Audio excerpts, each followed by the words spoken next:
Goedenavond, dit is Zeeland Nu van 4 februari.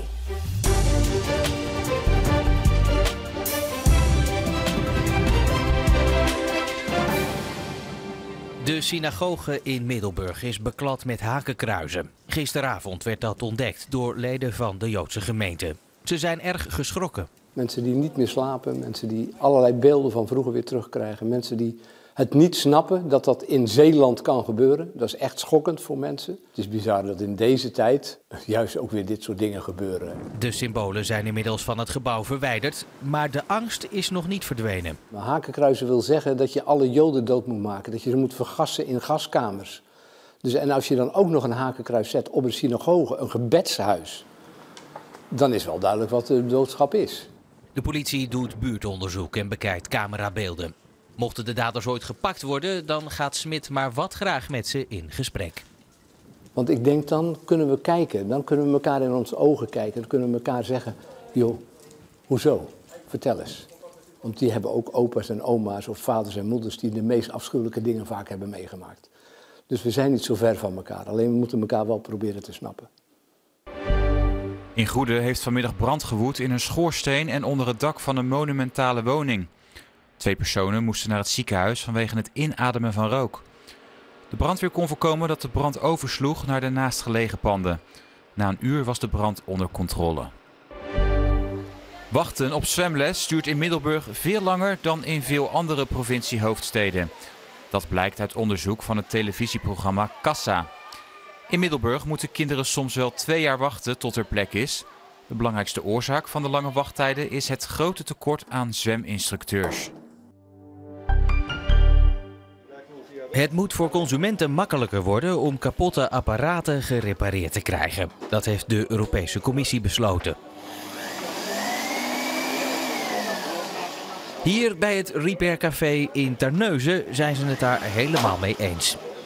Het was eigenlijk best slecht geregeld, om de dood eenvoudige reden dat bijna elke fabrikant schroefjes gebruikt en allerlei technieken. Waardoor het eigenlijk bijna onmogelijk was, of is, om dingen open te halen en te repareren. Ondanks het feit dat het maar een kleinigheid is. Zelfs een eenvoudige stofzuiger, je hoort dat, dat is volgens mij de stofzuiger. Zelfs een eenvoudige stofzuiger is het bijna onmogelijk om zonder te breken open te maken. Apparaten die stuk gaan kunnen vaak nog goed gerepareerd worden en zo een tweede leven krijgen.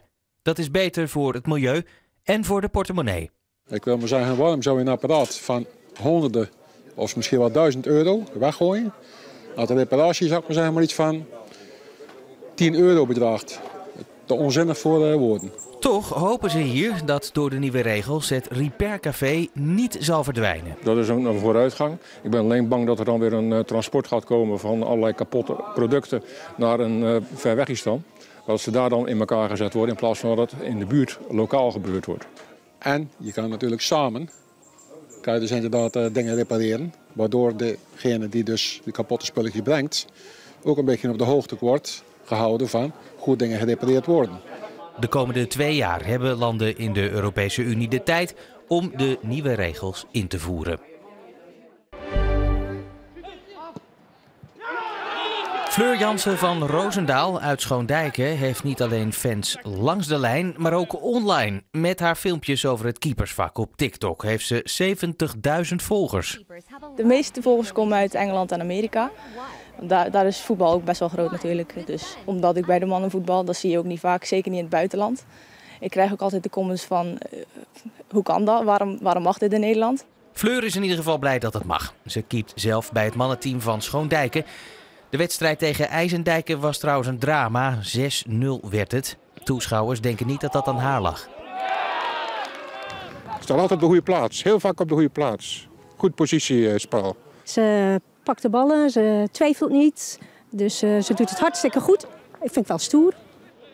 Dat ze zo populair is op social media heeft haar coach trouwens nog niet bereikt. Ik ben geen TikTok-man en geen Instagram en zo. Nee, daar ben ik niet zo in thuis. Maar misschien, in de toekomst, misschien. Sponsoren weten haar al wel te vinden, bijvoorbeeld voor keepershandschoenen. Met al die aandacht hoopt ze vooral andere meiden te inspireren. Waarom is een vrouw in het mannenvoetbal bijzonder? Zeg maar, het zou toch heel leuk zijn als er een heleboel vrouwen gewoon overal bij de mannen mogen voetballen. Dat mag ook, maar ik wil wel vrouwen aanmoedigen om dat ook te gaan doen. Dit pad aan de Varkensdijk in Ierseke, ook wel een olifantenpaadje genoemd, zou verdwijnen. Maar nu mag het toch blijven. Zo. Van genoten? Heerlijk. Ja hoor. De gemeente Rijmerswaal besloot eind vorig jaar dat 2 van die paadjes aan de dijk weg moesten. Vanwege de veiligheid en het onderhoud. Gebruikers, zoals Hans, begrepen daar niets van. Dienden bezwaar in en met succes. Wat moet er nu zonder de olifantenpaadjes? Omlopen. Dit hoort gewoon bij Ierseke. Zeker hier in de buurt. Iedereen maakt wel eens gebruik van dit pad.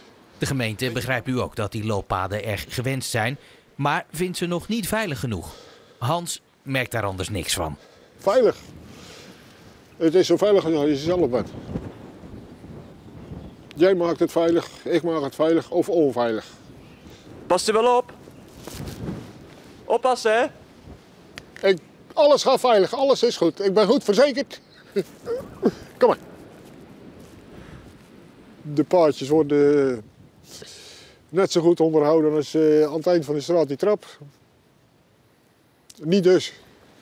De gemeente is nu van plan om de paadjes beter te gaan onderhouden. Het ging vaak toch een beetje moeizaam met de zon, maar de meeste buitjes die er waren vielen vannacht. Dus dat scheelde weer en ondanks de wind was het toch vrij zacht met 9 tot 12 graden. En vannacht is het ook nog redelijk bewolkt met enkele schaarse opklaringen en 7 tot 8 graden. Maar het is vrijwel overal droog weer. En morgen zet het kleine herstel door met wat meer opklaringen. Dus regelmatig is er wel wat zon. Het is een droge dag met nog steeds windkracht 4 tot 6. En 8 graden aan zee tot 10 à 11 graden landinwaarts. Dat is een graadje lager dan vandaag. En het vervolg brengt dinsdag bewolkt weer met lokaal wat lichte regen en motregen. En woensdag passeert er in de nacht en ochtend een front met vrij veel regen. Daarna komen er opklaringen met een naar noordwest draaiende wind. Na de woensdag zijn de donderdag en vrijdag wisselvallig en ook iets minder zacht. En met het weer zijn we aan het einde van deze Zeeland Nu. Een fijne avond.